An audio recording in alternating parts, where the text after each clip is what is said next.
वृष्णीनां प्रवरो मंत्री कृष्णस्य दयितस्सखा शिष्यो बृहस्पतिर्साक्षात् उद्धवो बुद्धिसत्तमः। वृष्णीनां प्रवरो मंत्री, यदुवंशियों के प्रबल मंत्री हैं श्री उद्धव जी महाराज। कृष्णस्य दयित सखा, एक तो ये यदुवंशी भी हैं और भगवान के दयित सखा। दयित सखा मतलब प्राण प्रिय सखा हैं उद्धव।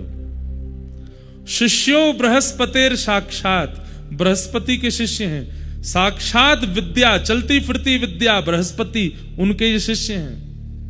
उद्धवो बुद्धि सत्तम, बुद्धि में इतने प्रवीण हैं कि भगवान द्वारिका लीला में जैसे एक चीज सुनिएगा। आप सब लोग हमारी कथा सुनने आते हैं, हम कथा सुना के जब जाएंगे तो अपनी माता जी को फोन करते हैं, उनसे पूछते कथा सुनी? हाँ सुनी। कैसी रही आज की कथा? ठीक रहा? कुछ हमने अटपटा तो नहीं बोला? कुछ गलत तो नहीं निकल गया? हम अपनी माँ से ही पूछते हैं और किसी से नहीं पूछते। ऐसे ही द्वारिकाधीश श्री कृष्ण जब अपनी स्वधर्मा सभा में बैठते हैं तो ब्रह्मा जी खड़े हैं, महादेव खड़े हैं, इंद्र खड़े हैं, बड़े बड़े राजनेता खड़े हैं और भगवान वहां उपदेश देते हैं। और उपदेश देने के बाद जैसे ही अपने सिंहासन से उतर के पीछे जाते हैं, उद्धव को बुलाते हैं, उद्धव इधर आओ, सब ठीक था? कुछ हमने गड़बड़ी तो नहीं करी? हमारे वचनों में कोई गड़बड़ी, शब्द आदि सब ठीक थे ना? तब उद्धव ठाकुर जी को गलती बताता, आज आपने सभा में क्या गलती की, आपने कौन से शब्द का प्रयोग किया, क्या करना चाहिए था, क्या नहीं करना चाहिए था, ये सब उद्धव बताता है। तो भगवान इंप्लीमेंट करते हैं, उद्धव की बात मानते हैं। उद्धव अगर कह दे कि कल आपको ये बात नहीं बोलनी है तो ठाकुर जी नहीं बोलेंगे, और उद्धव अगर कह दे कि ऐसा कहना है, ठाकुर जी का मन ना हो तो भी ठाकुर जी बोलेंगे। इतना प्रिय है उद्धव ठाकुर जी को। ऐसे श्री उद्धव। परंतु ये तो उद्धव जी के प्रभाव का वर्णन था। अब उद्धव जी के स्वभाव का वर्णन सुनो। उद्धव जी कौन है? महाभागवत। कौन है? महाभागवत। महाभागवत मतलब एक तो होते हैं भागवत और एक होते हैं महाभागवत। बहुत साधारण सी परिभाषा बताऊं, भागवत कौन? भक्तों को ही भागवत कहा जाता है। और महाभागवत तो महाभक्त। तो भक्त में और महाभक्त में अंतर क्या है? बोले जो भक्त ठाकुर जी का स्मरण करते हैं वो भक्त हैं, और जिनका स्मरण ठाकुर जी करते हैं वो महाभक्त है, महाभागवत। उद्धव जी कौन है? महाभागवत। उद्धव जी महाभागवत है। उद्धव को याद भगवान करते हैं। उद्धव सुबह उठते ही स्नान ध्यान जैसे ही कर लेता है, उद्धव पूजा में नहीं बैठता। द्वार खटखटा रहा है, खोलो। उद्धव कहता रुक जाओ, केश काट रहा हूं। अरे जल्दी खोलो। उद्धव केश आदि काट करके अपने वस्त्र आदि पहन के जैसे द्वार खोलता है, भगवान कहते हैं हम आ गए, चलो प्रणाम करो। उद्धव प्रणाम करता है। आपने इतना श्रम क्यों किया? अरे हमको याद आ रही थी, जब से नहा धो के उठे तब से सोच रहे थे अब जाएं उद्धव के पास, अब जाएं उद्धव के पास। नहा लिया होगा, तैयार हो लिया होगा, अब तो बैठ गया होगा आसन पर, अब जब करेगा तो मैं आ गया। चलो उद्धव। सोचिए, कोई शालिग्राम जी की पूजा करता है, कोई नारायण जी की मूर्ति की पूजा करता है, कोई कलशों का स्थापन करके पूजन करता है, कोई अक्षत में देव को विराजमान करता है, पर एकमात्र उद्धव हैं जिनके पास स्वयं ठाकुर जी जाते हैं और जाके कहते हैं चलो अब हमारा ध्यान करो। ध्यान हो गया, अब थोड़ी देर जप करो, लाओ चलो चरण धो लो हमारे। स्नान तो हमने कर लिया, पंचामृत स्नान हमारा नहीं, चरणों का कर लो। चलो अब चरणों में चंदन लगा दो। भगवान स्वयं बोलते हैं उद्धव को, उद्धव चरणों में चंदन लगा दो। लाओ माला पहना दो, माला पहना देते हैं। अब चलो आशीर्वाद ले लो, आशीर्वाद ले लो। आरती करो हमारी, चलो आरती कर लो। भोग लगाओ, नैवेद्य रखो। उद्धव के नैवेद्य ठाकुर जी पा लेते हैं। अब ये भोग हो गया, पालो। पा लिया, चलो हो गई पूजा संपन्न। बोले जी चलो अब चलते हैं आगे। ये नियम है, क्रम है रोज उद्धव का। रोज ठाकुर जी जाते हैं अपनी पूजा कराने उससे। इतना प्रिय है ठाकुर जी को। ऐसा कौन सा लक्षण है, ऐसा कौन सा गुण है उद्धव में जो कि वो ठाकुर जी को इतना प्रिय है? उन्हीं लक्षणों का वर्णन यहां पर उद्धव जी के पहचान में नवयोगेश्वर संवाद में राजा निमि को बताते हुए योगेश्वरों ने बताया। महाभागवत के लक्षण क्या हैं? अगर ये आ सकें तो इनको लाने का प्रयास कीजिएगा। महाभागवत का प्रथम लक्षण, सर्वभूतेषु यः पश्येत् भगवद् भावमात्मनः भूतानि भगवत्यात्मन् एष भागवतोत्तमः। भले ही प्रकट रूप में प्रस्तुत नहीं करता, लेकिन उसका हृदय ऐसा ही है। कैसा? सर्वभूतेषु यह पश्येत भगवद भावमात्मना। आंखों के आगे दिखने वाली हर वस्तु में यह विश्वास करता है इसमें भगवान है। ध्यान से सुनिएगा, इधर देखिए सब लोग। आंखों के आगे दिखने वाली हर वस्तु में क्या विश्वास रखता है? इसमें भगवान है। आप लोग यहां से दर्शन करने के लिए जाइए बद्री विशाल भगवान का। हम महाभागवत क्यों नहीं है? क्योंकि हम चलते फिरते यही सोचते हुए जाएंगे बद्री विशाल भगवान तो वहां है। गंगा जी पार करके जो मंदिर है उसके अंदर जाएंगे और फिर वहां पुजारी बैठे होंगे, वहीं हैं। यहां से वहां तक जितना सब कुछ हमारे सामने आया, उनमें भगवत दृष्टि हमारी नहीं हो सकती। हम इस बात को मानते जरूर हैं, जानते जरूर हैं, लेकिन इस बात को विश्वास नहीं करते कि ठाकुर जी सब जगह हैं। पर महाभागवत क्या है? बोले सब में ये विश्वास कर लेता है इसमें परमात्मा है। मतलब उद्धव जी महाराज अगर कथा पंडाल से बद्रीनाथ भगवान का दर्शन करने जाएंगे तो आंखों के आगे दिखने वाले हर व्यक्ति को, हर धातु को, हर पुरुष को, हर स्थिति को, हर वस्तु को प्रणाम करते हुए चलेंगे। बोले क्यों? सब परमात्मा है, सब भगवान है। पहली बात, सर्वभूतेषु यह पश्येत भगवद भावमात्मनः। वो सबको देखेगा और सब में भगवान का स्मरण करेगा। सब में परमात्मा है। और जब परमात्मा प्रत्यक्ष सामने होंगे और जब उनका दर्शन करेगा तो क्या भाव रखेगा? बोले सब इन्हीं में ही हैं। मतलब सब में वे हैं और वे जब सामने आ जाएं तो सब इनमें हैं। ये दो स्थिति रखता है महाभागवत। समझ में आई बात? बद्री विशाल भगवान को दर्शन से पहले जो दिख गया सब में परमात्मा, और जब बद्री विशाल भगवान दिखे तो क्या? सब इनमें। ये दो स्थिति जिसकी है उसको क्या कहते हैं? महाभागवत। ये दो लक्षण। और कैसा होता है महाभागवत? महाभागवत और कैसा होता है? न काम कर्म बीजाना यस्य चेतसि संभव वासुदेवैकनिलय स वै भागवतोत्तम। वाह, बहुत सुंदर परिभाषा। क्या कह रहे हैं? न काम कर्म बीजाना। उनके चित्त में कोई कामना कभी प्रकट ही नहीं होती। जैसे हमारी इच्छाएं प्रकट होती हैं, कामनाएं प्रकट होती हैं, महाभागवत के चित्त में कोई कामना नहीं है। तो बोले फिर कैसे जीता है वो? जैसे राखो तैसे रहूं। मैं अपने मन से कुछ नहीं सोचूंगा। मारा गिरधर लाल थारो नचायो नाचूं रे। मारा गिरधर लाल थारो नचायो नाचूं। जो तू तन को रोग लगावे सोई झपट सो जाऊं। जो तू तन को रोग लगावे सोई झपट सो जाऊं। मतलब अगर बुखार आ गया सुनो, करना नहीं आप लोग ऐसा। हाँ, बुखार आ गया तो औषधि भी नहीं लेंगे।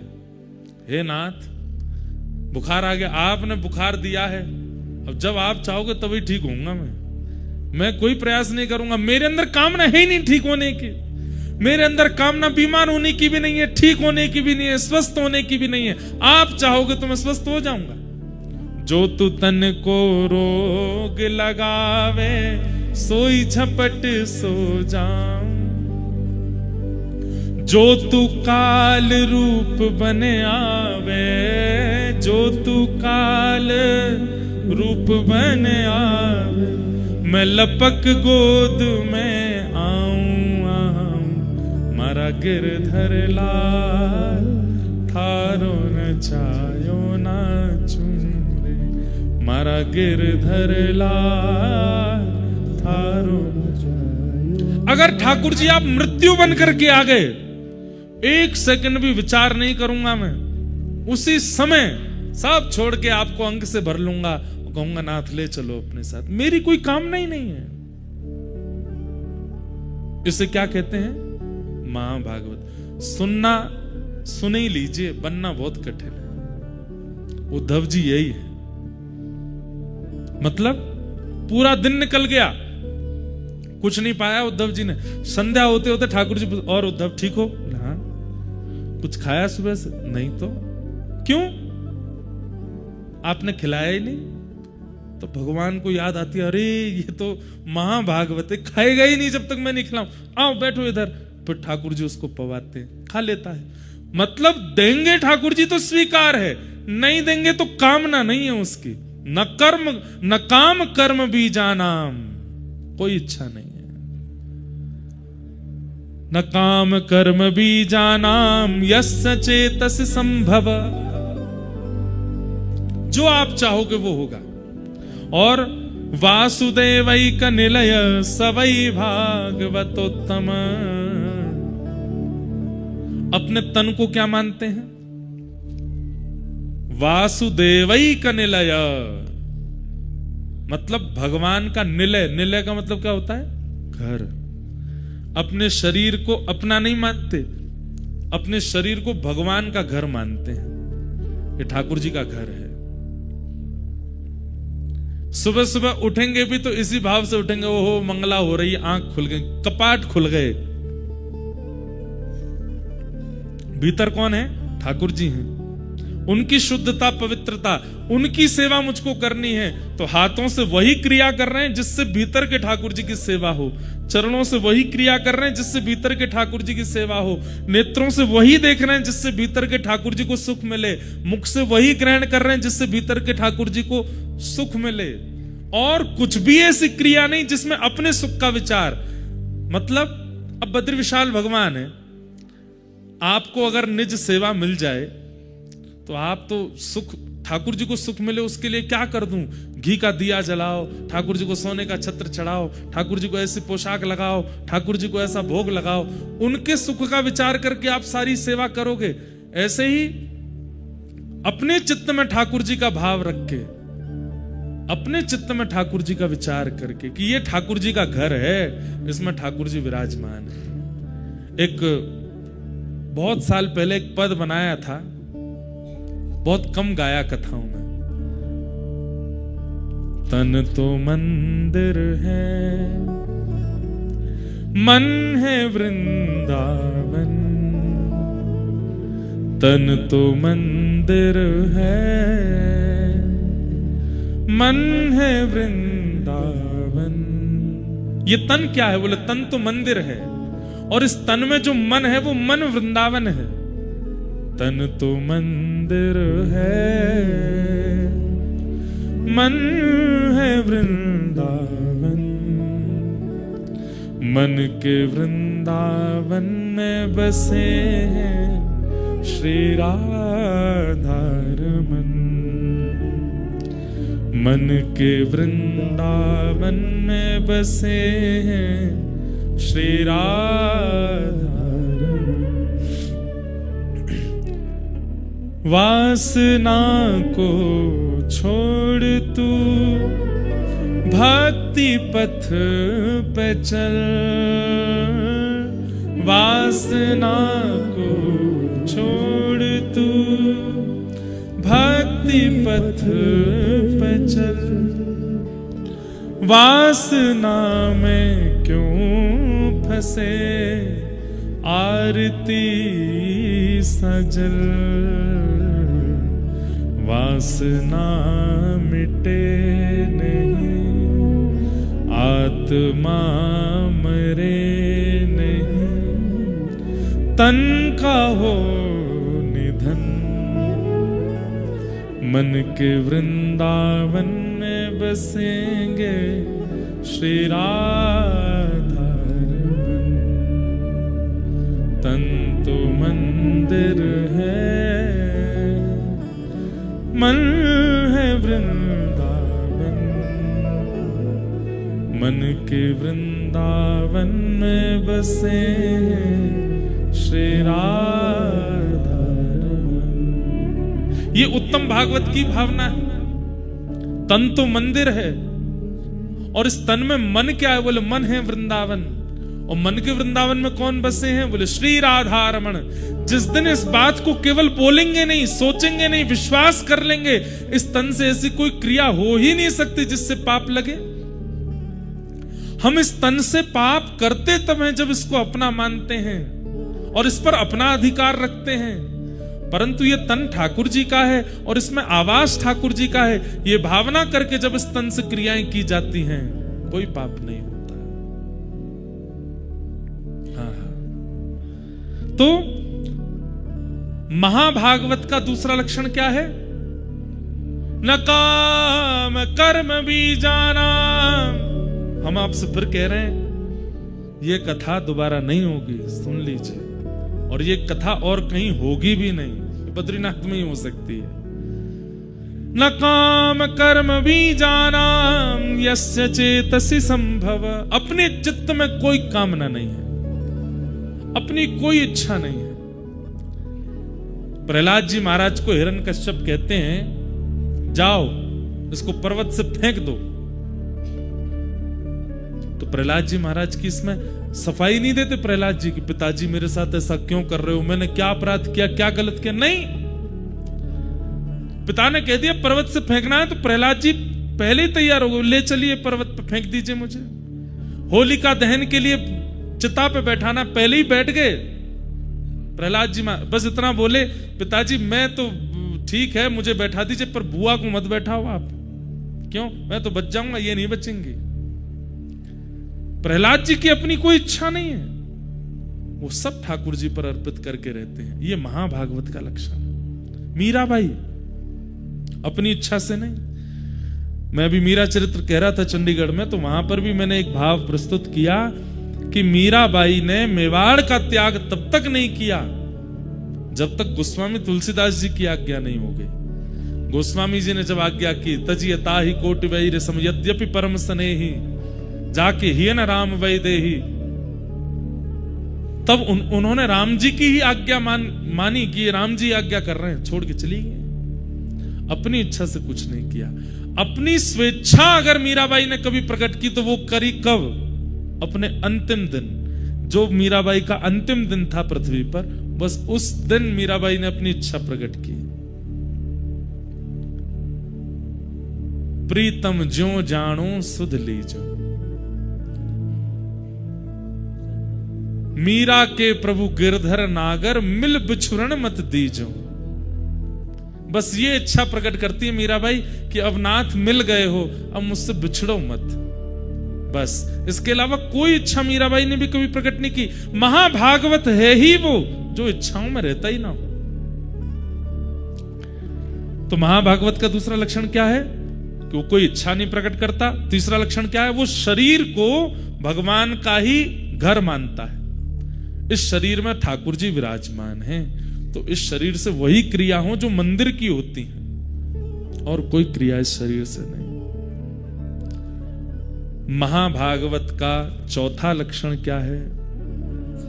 न यस्य। ये हम किसके लक्षण बता रहे हैं? महाभागवत। महाभागवत कौन है? कौन है?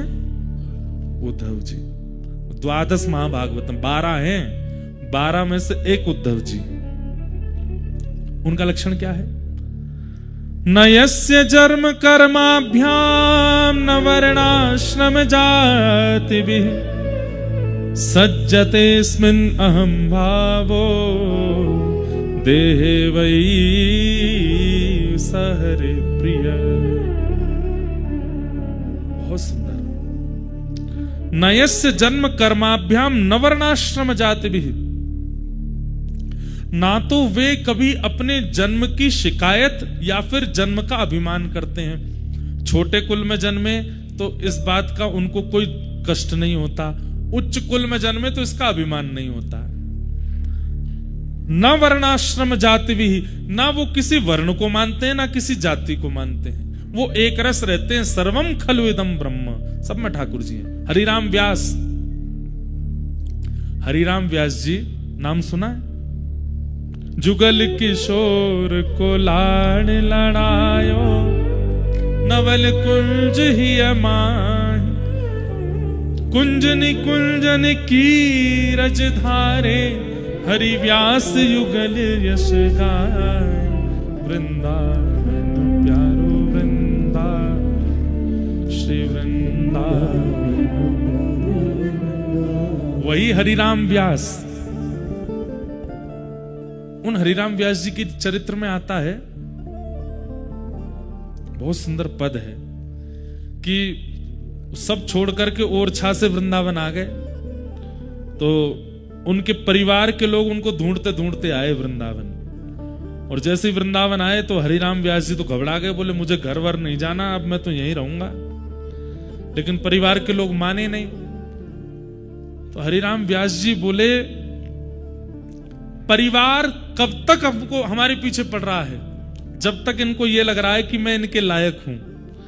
जैसे इनको ये पता चलेगा कि मैं इनके किसी काम का नहीं हूं, ये अपने आप छोड़ के चले जाएंगे मुझे। उसके लिए क्या करना पड़ेगा? तो पागलों की सी हरकत करने लगे हरिराम व्यास जी। और कैसे रहने लगे वृंदावन में? मुख पर कालीत पोत के काजल लगा लिया पूरे मुंह पे, यहां पे मोर पंख फंसा लिया कान के ऊपर, और महाराज डोल रहे हैं। ऐसे ही डोलते डोलते घर वाले लोग इधर उधर पूछें, हरिराम व्यास कहाँ हैं? हमारे परिवार के वो बड़े हैं, वो कहाँ हैं, कहाँ हैं? किसी ने कहा दो वो घूम रहे हरिराम व्यास जी। जैसे देखा तो ये तो काजल लगाए घूम रहे मुंह पे। अजीब सी स्थिति। घर वाले बोले ये कैसे कालीत लगाए घूम रहे हैं? तो किसी ने जाके कहा कि व्यास जी मुंह पे काजल लगाए क्या घूम रहे हो? तो हरिराम व्यास जी बोले, जिसको व्रज छोड़ने की स्थिति आ जाए उसको तो मुंह काला ही कर लेना चाहिए।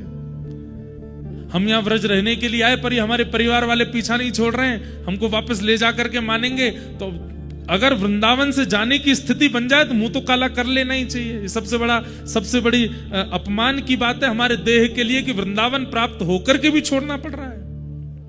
घर वाले लोग बोले भैया ये तो बड़ी पागलों की सी स्थिति करते हैं। चले गए। कुछ दिन बाद फिर लौट के आए तो किसी ने बताया, बोले व्यास जी आपके घर वाले फिर आ गए। तो हरिराम व्यास जी फिर एक हरकत करने लगे। क्या करें? आंखों के आगे दिखने वाले हर पेड़ को अपने हृदय से, चाचा जी कैसे हो?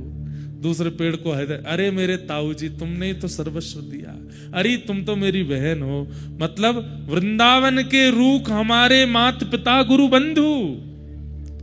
बोले मेरे असली परिवार तो यही है। परिवार के किसी ने कहा कैसे हो गए असली परिवार? बोले क्यों? धूप पड़ती है तुम छाया नहीं दे सकते, लेंटर लगवाना पड़ता पैसा खर्च करके, पर धूप पड़ती है छाया देते हैं। ये मेरे ताऊ जी हैं। ऐसे बड़े बुजुर्ग घर में होने चाहिए जो ऊपर छाया दें। ये मेरी बहन है। बोले क्यों? भूख लगती है मुझे भोजन देती है, फल देती है। वृंदावन के रूख हमारे माता पिता गुरु बंधु। इस प्रकार पूरे वृंदावन में घूमने लगे। अब तो महाराज घर वाले लोगों को लगा, बोले ये तो पूर्ण रूपेण पागल हो गए, थोड़े बहुत भी नहीं, हमारे किसी काम के नहीं है।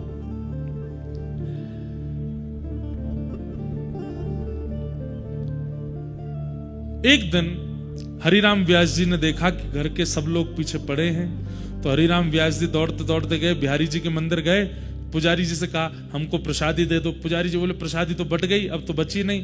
तो वहीं पर एक झाड़ू लगाने वाली महतरानी बैठी थी, पूरे नालियों को साफ करके आई थी, उसको प्रसादी मिली थी, वो बैठ के खा रही थी। हरिराम व्यास जी उसके सामने हाथ पसार के बैठे, थोड़ी सी हमको दो इसमें से।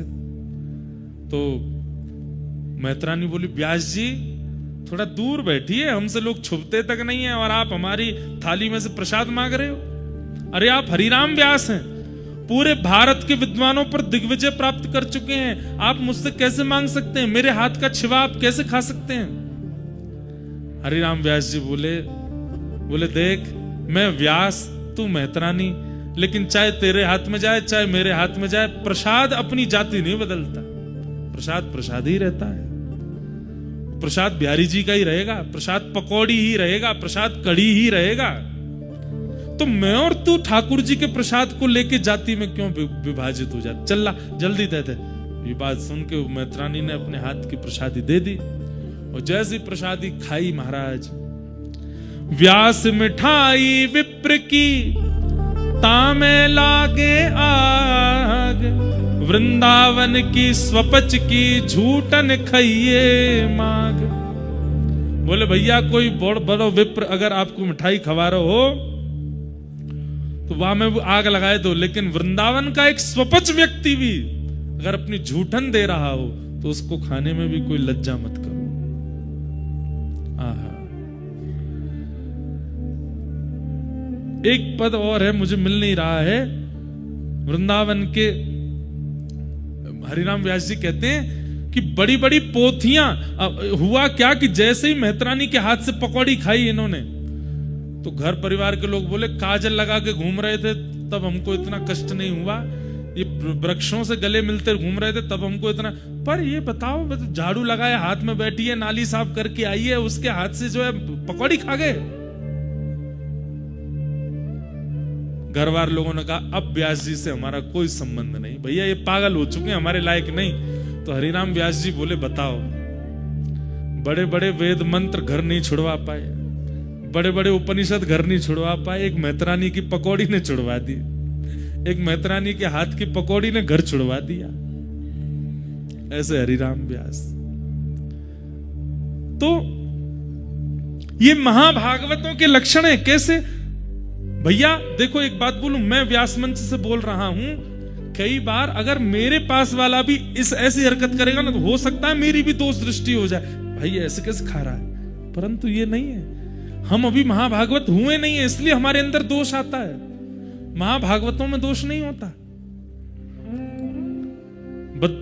जगन्नाथपुरी में नियम है, अगर मैं महाप्रसाद पा रहा हूं और आपको कहीं पत्तल नहीं मिली है तो आप आकर के मेरी पत्तल में खा सकते हैं, मैं आपको उठा नहीं सकता। ना आपसे मेरी जान है, ना पहचान है, ना आपकी जाति पता, ना नाम पता। अगर आप मेरी पत्तल के सामने आके बैठ गए और मेरे ही महाप्रसाद में से लेकर के खाने लगे तो महाप्रसाद का नियम कहता है कि आप उससे नाम भी नहीं पूछेंगे उसका और उसको खाने देंगे।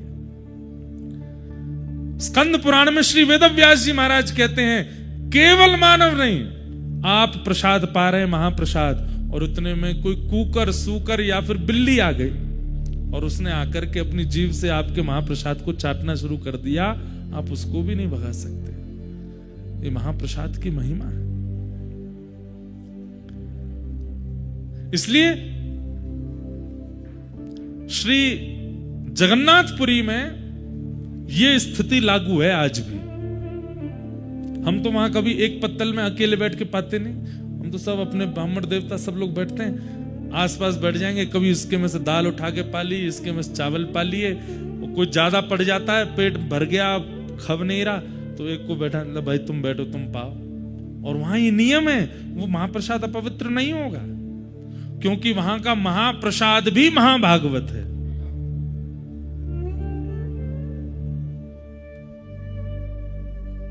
भाई मानव हो तो जातियों में रहना पड़ेगा, लेकिन महाभागवत हो गए हो तो अपने आप सब निकल जाएगा चित्त से। पर बिना महाभागवत हुए भी अगर जाति आदियों के ये सब नियम नहीं मान्य तो फिर उसमें भी दोष लगेगा। चित्त में महाभागवत स्थिति होनी चाहिए। न यस्य जन्म कर्माभ्याम न वर्णाश्रम जातभिः सज्जतेऽस्मिन् अहं भावो देहे वै स हरिप्रिय। जिसका चित्त इस प्रकार का निर्माण हो चुका है और इस प्रकार के नियमों से जो व्यक्ति रहता है, स हरिप्रिय, वो हरि को प्रिय है, ठाकुर जी को प्रिय है। और हरि प्रिय जो वही तो महाभागवत है। महाभागवत का छठवां लक्षण क्या है? न यस्य स्वपर इति वित्ते स्वात्मनि वाभिदा सर्वभूत समशांत स वै भागवतोत्तम। न यस्य स्व पर इति, ये मेरा है, ये तेरा है, ये तेरा है, ये उसका है, ये इसका है, ये भावना है नहीं। सवई भूमि गोपाल की, सब ठाकुर जी का है। ये चित्त में जिसकी स्थिति रहती है वो महाभागवत है। सवई भूमि गोपाल की, सब ठाकुर जी का है। मैं भी ठाकुर जी का हूं, आप भी ठाकुर जी के हो, ये सब स्थितियां ठाकुर जी की हैं। न मेरा न तेरा न स्व पर इति, इस भाव में जो रहता है वो भगवान को अति प्रिय है। हां, कई लोग ऐसा होता है कि इस भाव को चित्त में धारण करके लड़ने और पहुंच जाते हैं। सब भगवान का है, तुम कैसे अधिकार जमा सकते हो? सारी भूमि भगवान की है, पर्वत भगवान के हैं, नदियां भगवान की हैं, कथा भगवान की है, तुम कैसे अधिकार? ये भी महाभागवत का लक्षण नहीं है। मैंने कहा ना, वो अपनी प्रकट स्थिति में उस भाव को प्रकट नहीं करेगा, पर चित्त से ऐसा ही है जो मैंने बताया।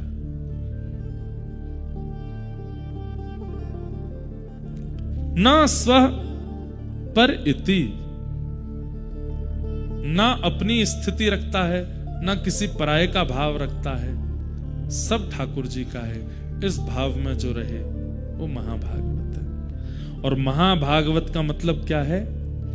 जिनका सुमिरन हरि करें। एक कथा हो रही थी और उसमें एक संत प्रवर हुए हमारे राष्ट्र में, उनका नाम था मामा श्री प्रयागदास जी। ये श्री सीता जी को अपना बहन मानते थे। इनकी कोई बहन नहीं थी। बाल्यकाल में इनका एक मित्र एक दिन कहीं जा रहा था। इन्होंने मित्र से पूछा, कहां जा रहे हो? बोले, मैं अपनी बहन के पास जा रहा हूं। बोले, बहन क्या होती है? बोले कि मैं एक ही माता पिता के, एक मैं पुत्र हूं, एक मेरी बहन भी है। अच्छा, तो मेरी बहन कौन है? बोले, अपने माता पिता से पूछो। अपने माता पिता के पास जाकर के रोने लगे, मेरी बहन कौन है? मेरी बहन। अब इनकी बहन तो थी नहीं। तो माता जी ने कह दिया, सिया जी तेरी बहन है। तो मामा प्रयागदास जी बोले, सिया जी कहाँ है?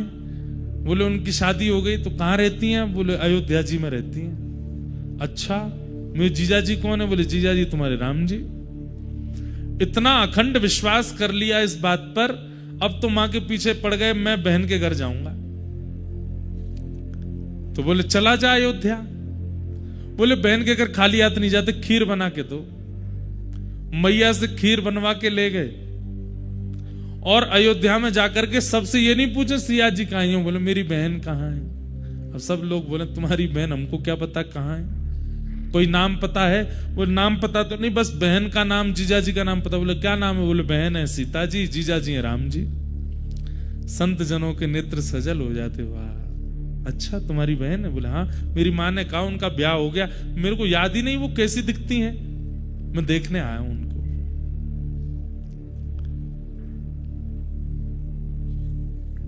संतों ने कहा, यह अयोध्या है, यहां तुम्हारे जीजा जी और बहन जी विचरण करते रहते हैं। किसी वृक्ष के नीचे बैठ जाओ, आएंगे तुमसे मिलने। बस उनको ढूंढते रहना, उनकी आस में बैठे रहना, आएंगे इसी मार्ग से। मामा प्रयागदास जी बोले, कब तक प्रतीक्षा कर? ओ, मुझे कैसे पता चलेगा कि मेरी बहन है? मैंने तो कभी देखा नहीं।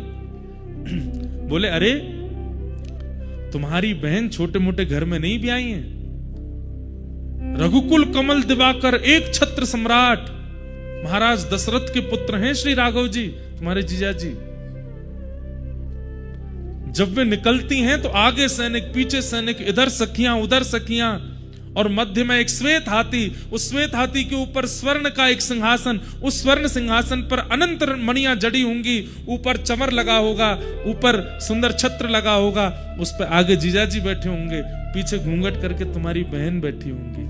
और उनका रूप लावण्य ऐसा होगा कि देख करके मन होगा कि मोतियों से, चंद्रमा से इनकी नजर उतार दूं। समझ जाना तुम्हारी बहन है। मामा प्रयागदास जी बैठ गए, प्रतीक्षा कर रहे हैं कहीं से श्वेत हाथी आएगा। करते करते एक दिन व्यतीत हो गया, नहीं आई सिया जी। तो प्रयागदास जी रोने लगे। कैसी बहन हो आप? दुनिया के भाई जब अपनी बहन के यहां जाते हैं तो बहन पलकें बिछा करके भैया का स्वागत करती है, और मैं यहां पूरी दिन निकल गया और मेरी बहन पूछने तक नहीं आई कि भैया तुम भूखे हो। मां ने खीर बना के भेजी, खीर भी ठंडी हो गई। कैसी बहन हो आप? करके जैसे ही रोने लगे, इतने में देखा नगाड़े बजने लगे, बड़ी बड़ी बाजे बजने लगे, सैनिक सब ढोल नगाड़े बजाते हुए आ रहे हैं, सावधान कर रहे हैं सबको। इतने में ही असंख्य हाथी और सुंदर सुंदर हाथियों पर चमड़ उड़ाए जा रहे हैं। 2 हाथी आगे, 2 हाथी पीछे, और बीच में एक श्वेत हाथी, और उस श्वेत हाथी के ऊपर सुंदर स्वर्ण का सिंहासन, और आगे रघुकुल कमल दिवाकर श्री राघव जी मंद मंद नेत्रों से इधर उधर देखते हुए, और पीछे घूंघट करे श्री सिया जी बैठी। अब तो मामा प्रयागदास जी चिल्लाने लगे, बहन जी रुक जाओ, जीजा जी ने रुक जाओ, अरे मैं आपका साला आया हूं। राम जी ने तुरंत महावत से कहा, रोको, अभी की सत्य घटना। हाथी को नीचे बैठाओ। नीचे बैठा है, सिया जी उतर करके आई, और उतर करके आकर के देखा, नेत्र सजल हो गए सिया जी के, लिपट गए मामा प्रयागदास जी।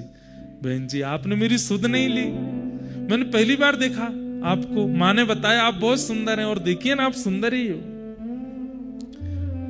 सिया जी ने खीर पाई, खूब सुंदर लड्डू पवाए, और उसके बाद जब जब उनकी इच्छा होती तब तब सीता जी ने कह दिया, जब इच्छा करोगे बस याद कर लेना, हम दोनों आ जाएंगे। जब जब उन्होंने इच्छा प्रकट की तब तब आकर के राम जी ने उनको दर्शन दिया। तो एक बार की बात, कथा सुन रहे थे, तो कथा में व्यास जी ने वन गमन का प्रसंग सुना दिया। उन्होंने वो पहली बार ही सुना था। और वन गमन में उन्होंने जब बताया कि कैकेयी महारानी ने जाकर के दशरथ जी से 2 वरदान मांगे, और एक वरदान में कहा कि भरत को राज्य गद्दी, दूसरे में कहा राम को वनवास। ये सुनते ही प्रयागदास जी रोने लगे, नहीं मेरे जीजा जी वन में नहीं जाएंगे। लेकिन व्यास जी तो सुनाते जाए, चुपचाप बेचारे सुनते गए। और जैसे ही प्रसंग आया कि सीता जी के पास गए और सिया जी से जाके कहा कि तुम यहीं रह करके पूरे कुल की रक्षा करना, सेवा करना। और सीता जी कहने लगी, नहीं नहीं मैं तो आपके संग चलूंगी। सीता जी कहने लगी, मैं आपके संग चलूंगी। तो प्रयागदास जी तो इतने फूट फूट के रोए। और जैसे ही सुना कि रथ में आरूढ़ होकर के राम जी और सिया जी अयोध्या छोड़ के वन चले गए, मूर्छित हो गए वहीं पे। हाँ नाथ, हाँ नाथ, हाँ नाथ, हाँ नाथ कहते कहते रोने लगे। लोग बाग सब में हड़कंप मच गया, सब श्रोताजन उठ गए, अरे व्यास जी कोई बेहोश हो गया। बोले पानी डालो। जैसे तैसे होश में आए, आंखें लाल और नेत्रों से अविरल अश्रुधार, पूरा शरीर कांप रहा है। दौड़ करके व्यास जी के पास गए, बोले मेरे भैया और मेरी बहन और मेरे जीजा जी कौन से वन में गए थे? बोले चित्रकूट के वन में गए। उसी समय दौड़ करके अपने घर गए, और घर जाकर के सुनिएगा, घर जाकर के खटिया ली, खटिया के साथ रजाई ली। बोले कि जंगल में सोते होंगे, उनको ओढ़ने को नहीं मिलता होगा, लेटने के लिए खटिया नहीं मिलती होगी। खटिया ली, रजाई ली, अचार का डिब्बा लिया, खाते होंगे क्या मिलता होगा उनको, बढ़िया सुंदर सुंदर सामग्री जो जो वन में होनी चाहिए एक व्यक्ति की जरूरत के लिए सब इकट्ठी कर ली और खटिया के ऊपर डाल करके सारा सामान पूरा धर के, कपड़े लत्ता आदि, वस्त्र सौल आदि, बहन के लिए सुंदर पादुका, जीजा जी के लिए सुंदर पादुका, सब सामग्री लेकर के और सिर पर धारण करके चल दिए चित्रकूट और रोते जा रहे रास्ते पर। चित्रकूट के वन में पहुंच गए और वन में जाकर के सब रख दिया और उनको तो वरदान था कि जब स्मरण करोगे आ जाएंगे।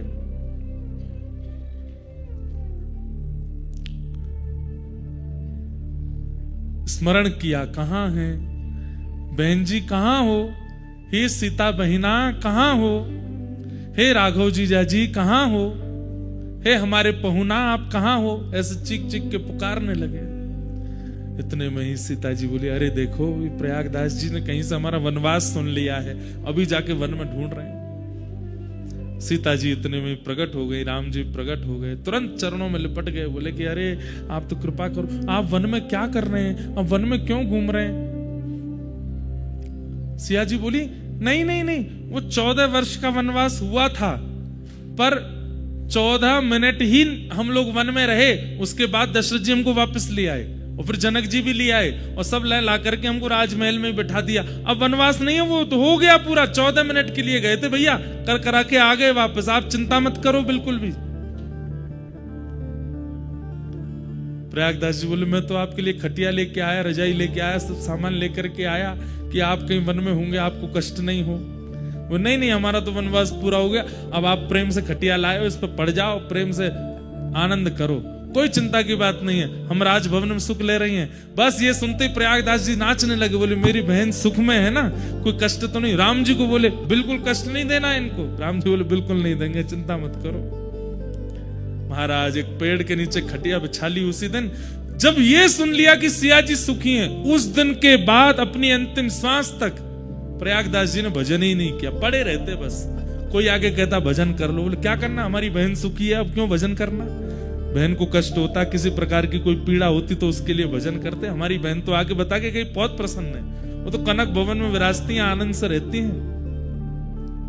पेड़ के नीचे खाट बिछी है, खाट के नीचे सरवा, प्रयागदास अलमस्ता सोवे, राम लला को सरवा। हम तो अलमस्त आनंद ले रहे हैं, यहाँ पे सुख ले रहे हैं, हमको कुछ करने की आवश्यकता नहीं। ये महाभागवत है। हम यहाँ आपको कितना व्रज से ठाकुर जी छोड़ के चले गए, कितनी कथा सुना देते, कुछ होता है? कुछ नहीं होता। यशोदा मैया व्याकुल हो गई, लाला मत जावे, हमें छोड़ के मत जावे। हम लोग सुन के रो जाएंगे, इससे ज्यादा कुछ नहीं होगा। पर प्रयागदास जी तो व्याकुल हो गए। ये स्थिति किसकी हो सकती है? ये महाभागवत की हो सकती है। और महाभागवत कौन? जो हरि को स्मरण करे, नहीं, जिसका सुमिरन हरि करे, वो महाभागवत। और उनकी स्थिति क्या बताई गई यहां पर? नयस्य स्व पर इति, जो अपने पराये का भेद नहीं रखता, सब ठाकुर जी का है, सब स्थिति ठाकुर जी की है, सब भाव ठाकुर जी के हैं, सब कथा ठाकुर जी की है। ऐसे महाभागवत हैं कौन? श्री उद्धव जी महाराज। वो उद्धव यहां पर विराजमान है। महाभागवतों के लक्षण, ऐसे महाभागवत हैं श्री उद्धव जी। तो ऐसे उद्धव जी को भगवान ने बद्रिकाश्रम भेजा है। अब यदुवंशियों को शाप लग चुका है। यहां से कथा सुनिए, हम थोड़ा सा उद्धव कृष्ण संवाद में प्रवेश करके फिर आज के प्रसंग को विराम देंगे। यदुवंशियों को शाप लग चुका है और आपको जानकर के आश्चर्य होगा कि यदुवंशियों को शाप किस दिन लगा? जन्माष्टमी के दिन। ठाकुर जी का जन्मदिन था उस दिन, और पूरे देवी देवता सब भगवान को प्रणाम करने के लिए आए थे। भगवान को प्रणाम करते हुए सब देवताओं ने भगवान को वंदन किया।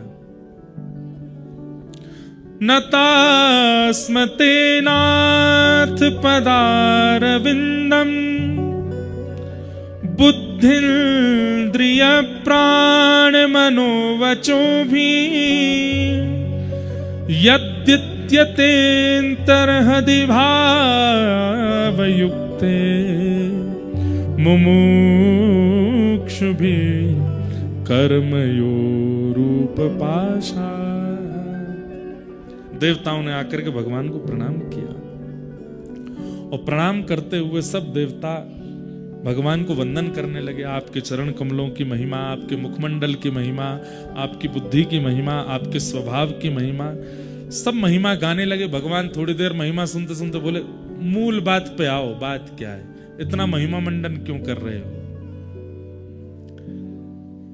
सब देवताओं ने कहा, भगवान भूमेर भारावताराय पुरो विज्ञापित प्रभो।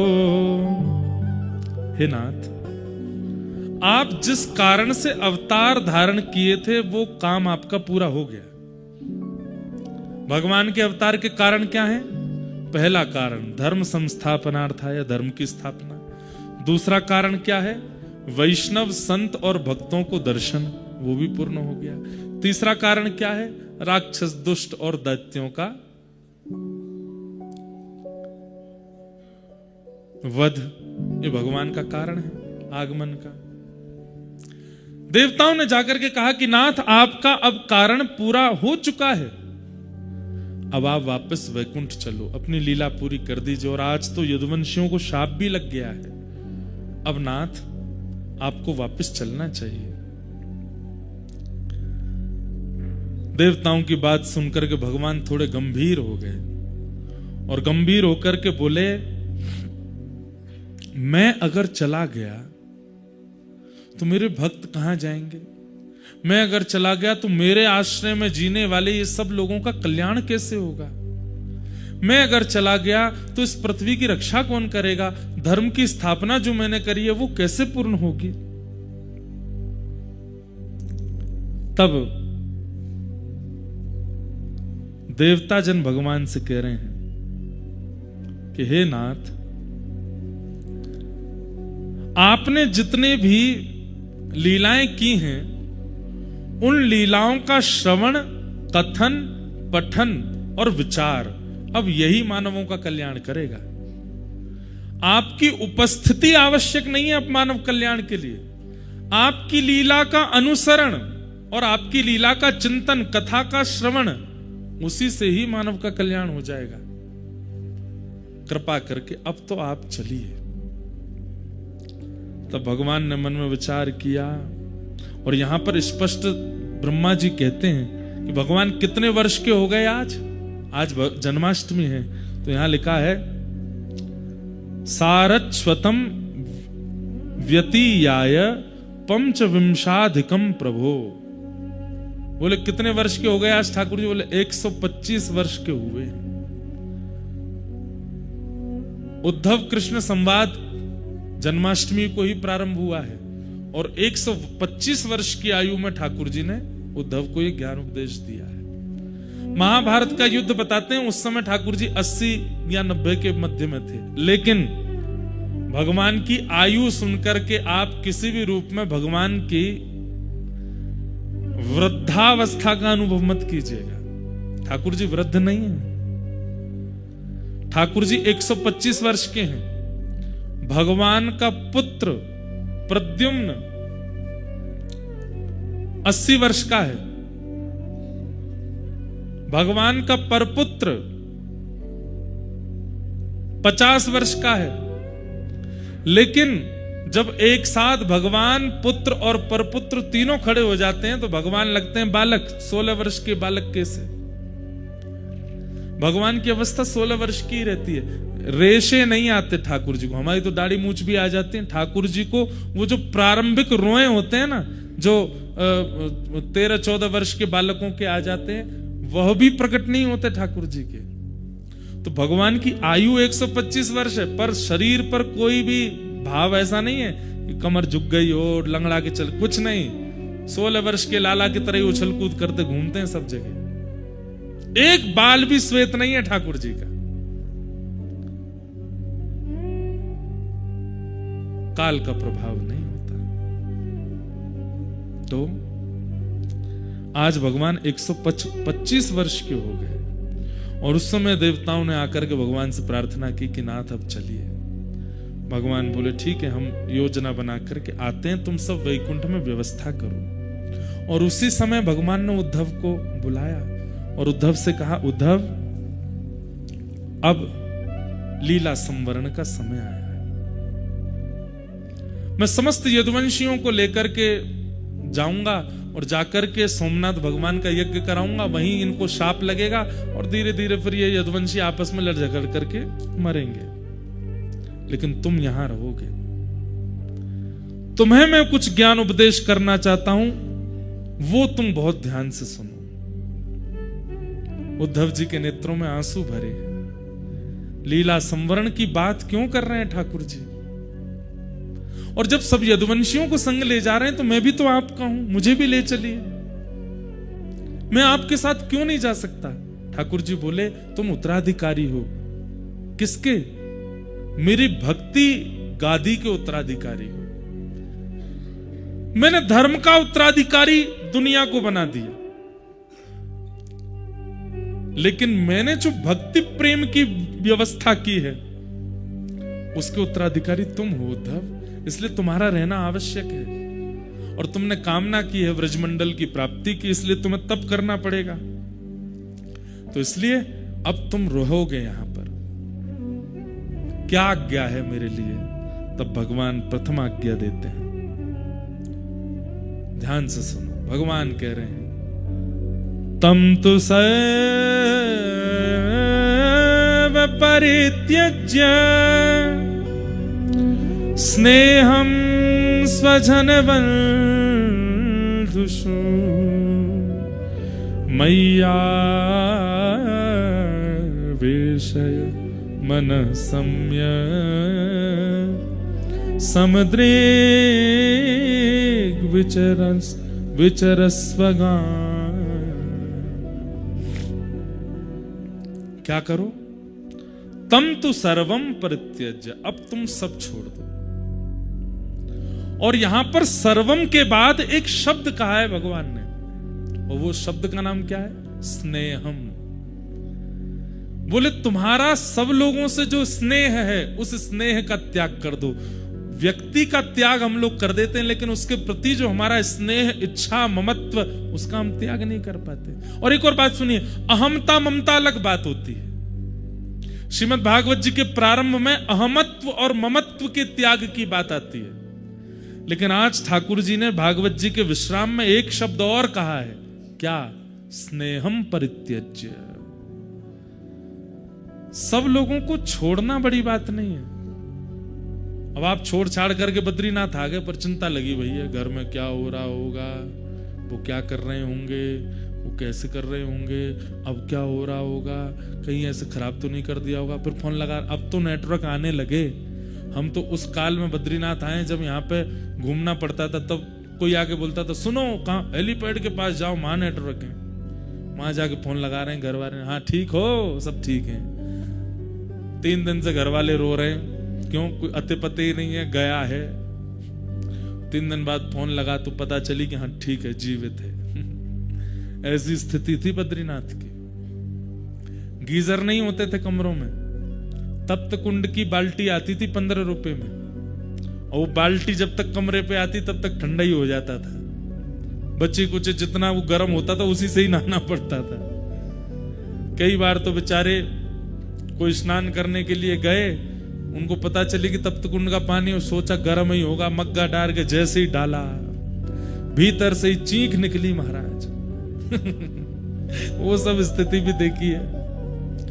चाय बनी, बन के कमरे में आई है, तब तक तो वो शरबत हो चुकी है। ऐसा बद्रीनाथ भी रहा है। गीजर नहीं होते थे, फोन के नेटवर्क नहीं होते, इंटरनेट तो चलता ही नहीं था। 2022 तक भी नहीं चलता था इंटरनेट। अब तो सब सुविधाएं हो गई यहां पे। पर हम सब छोड़ के आ जाते हैं, पर हमारा स्नेह नहीं छूटता। ठाकुर जी कहते हैं, उद्धव अब तुम स्नेह का त्याग करो। स्वजन वंदिशु, तुम्हारे जितने भी स्वजन हैं, जितने भी बंधुजन हैं, जितने भी प्रियजन हैं, इन सब से अब तुम स्नेह का परित्याग कर दो। क्योंकि जब तक ये स्नेह इस चित्त में रहेगा, भले ही शरीर से तुमने किसी का भी त्याग कर दिया हो, मेरी प्राप्ति नहीं हो पाएगी। क्योंकि मेरी प्राप्ति देह से नहीं, स्नेह से ही होती है, और वो स्नेह अभी भी तुम्हारा उनमें है, तो मैं कैसे मिलूंगा? इसलिए तुम स्नेह का परित्याग करो। स्नेह कैसा होता है? चिंतन के रूप में होता है। भले ही जीव शरीर से सामने नहीं है, भले ही जीव वार्ता से सामने नहीं है, भले ही उस जीव की चर्चा भी हमारे आसपास नहीं हो रही, पर हमारे चिंतन में उसका ध्यान बना हुआ है। कैसा है, क्या? यही चिंतन, इसको स्नेह कहते हैं। और जब तक ये स्नेह का त्याग नहीं होगा, तब तक भक्ति मार्ग में तुम उपलब्धियों के रूप में अपने हृदय की स्वच्छता कर लोगे, बुद्धि की स्वच्छता कर लोगे, अपने विवेक की प्राप्ति कर लोगे, पर मेरी प्राप्ति नहीं हो पाएगी जब तक स्नेह नहीं जाएगा। समझ रहे हैं बात को? इस भक्ति मार्ग में आगे चल के बहुत उपलब्धियां मिल जाएंगी आपको। आप विवेकी हो जाओगे, आपको आपत्ति विपत्तियों की पीड़ा आनी बंद हो जाएगी, आप सबसे परा होते चले जाओगे। बिल्कुल एक मठ मंदिरों में रहने वाले तपस्वी की भांति आपकी स्थिति हो जाएगी, लेकिन कृष्ण दर्शन नहीं होंगे। क्यों? क्योंकि स्नेह अभी चित्त में है दूसरे के प्रति। ठाकुर जी कहते हैं, उद्धव क्यों 1000 वर्ष लग जाते हैं तप करने के बाद मेरे दर्शन में? किसी को 1000 वर्ष, किसी को 500 वर्ष, किसी को 100 वर्ष, इतना समय क्यों लगता है? बोले इन अवधियों में तप कितना कर रहा है ये नहीं देखता मैं ये देखता हूं तप से स्नेह कितना खत्म कर रहा है दूसरों से। और जैसे ही वो स्नेह शून्य होगा और मेरे दर्शन की लालसा उसके चित्त में प्रकट होगी, मैं प्रकट हो जाऊंगा। उद्धव बोला, योगेश। यहां से अब उद्धव कृष्ण संवाद प्रारंभ हो चुका है। बस प्रथम भाव कह के हम आज की कथा को विराम करेंगे। उद्धव जी महाराज कह रहे हैं, भगवान ने आज्ञा करी है कि स्नेह का परित्याग करो। और किससे? स्वजन बंधुषु, अपनों से और बंधुजनों से। और अब यहां उद्धव कह रहे हैं, योगेश योग विन्यास योगात्मन योग संभव निश्रेयसाय में प्रोक्त त्याग संन्यास लक्षण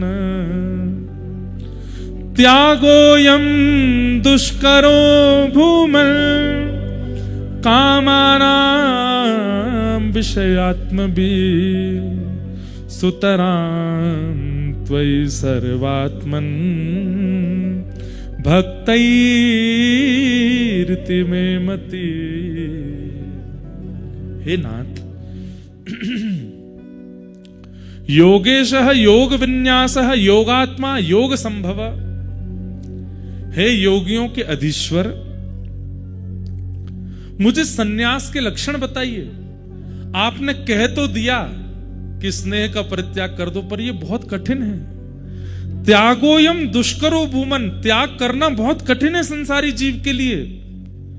भूमन कामानाम विषयात्म भी, इतनी विषय हमारे चिंतन में चलते रहते हैं, उनका त्याग कैसे करें? कहीं ना कहीं किसी ना किसी रूप से उसका चिंतन बन ही जाएगा। कैसे त्याग होगा नाथ? कृपा करके एक सन्यास लक्षण मुझे बताइए, मैं कैसे कर सकता हूं? और आपने जो मुझे आज्ञा की है कि स्नेह का परित्याग करो, आपने ये नहीं कहा कि स्वजनों का त्याग कर दो। आप कह रहे हो स्नेह का मतलब स्वजनों के बीच में रहना पड़ेगा। बोले हाँ।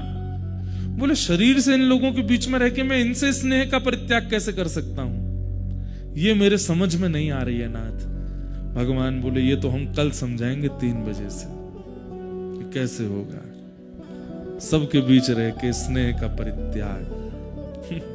और उसके लिए आपको 3 बजे आना पड़ेगा। आज कई माताओं का करवा चौथ भी है, हमने भैया को पहले किया, आज हम ज्यादा अपना कुठाराघात नहीं चले। बस कुठाराघात थोड़ा ही है, हमारी तो पुष्प सी वाणी है। लेकिन खूब मधुर आनंद आ रहा है, आप सब लोग पधारे हैं, खूब भाव से कथा। हम फिर कह रहे हैं, फिर दोबारा कह रहे हैं, 6 दिन में से अब 5 ही रह गए। ये शायद पुनः कब होंगे ऐसे दिन दोबारा, हमें नहीं पता। इतने आराम से आप सब लोग बैठे हो, ज्यादा बहुत संख्या नहीं है, बाहर खूब कड़ाके की ठंड पड़ रही है, बद्र विशाल भगवान का आश्रय है और इतना सुंदर प्रसंग है। और एक बात हम फिर कहते हैं, आसक्ति का विषय नहीं है, मैं सत्य बोल रहा हूं। इन 6 दिनों में आपके अंदर बहुत हद तक त्याग आ जाएगा। और दूर दराज अपने घरों में बैठ के देखने वाले लोग, हो सकता है कि आप सबको घर छोड़ के जाने की इच्छा प्रकट होने लग जाए, परंतु यहां पर भगवान ने पहले ही कह दिया, देह से मत करो। देह से करना बहुत आसान होता है, चित्त से करो। देह से बद्रीनाथ आना बहुत आसान है, देह से तप करना बहुत आसान है, देह से पेड़ पे उल्टा लटक करके भजन कर लेना, ये भी कर लेंगे लोग। देह से, अरे कहां तक, एक आदमी हमारे सामने गंगा जी में नहा रहा था, अलकनंदा जी में, उसको देख के हमें कुकड़ी हो गई। मैंने कहा यार ये कैसे नहा रहा है। परंतु देह से सब कुछ करना संभव है, मन से नहीं होती चीजें। और वो मन से कैसे होंगी, वो भगवान यहां बताएंगे। इसलिए स्वामी श्री हरदास जी की स्थिति सुनी है, मीराबाई की स्थिति सुनी है, सब भक्तों की स्थिति सुनी है, पर उस स्थिति की प्राप्ति कैसे हो, वो भगवान यहां बताएंगे। उस भावना को आप लोग ध्यान से सुनिएगा। आज के मधुर भाव को यहीं विराम देते हैं। कल 3 बजे से कथा प्रारंभ होगी। आप सब लोग और देखिए, हमारे मन के ऊपर है, हमको जितना आनंद सुख मिलेगा हम उतनी देर कहेंगे। जितना लगेगा कि देखो ये सामान्य कथा होती तो हम 4 घंटा भी सुना में, परंतु ये अब ऐसी गरिष्ठ कथा हो रही है कि आपको पचाना पड़ेगा, और पचाने के लिए उतना ही दिया जाएगा जितना आप पचा सको। जो नहीं पचा पाओगे उतनी ज्यादा भावनाएं हम यहां नहीं कहेंगे। आइए आज की कथा को मधुर विश्राम देते हैं।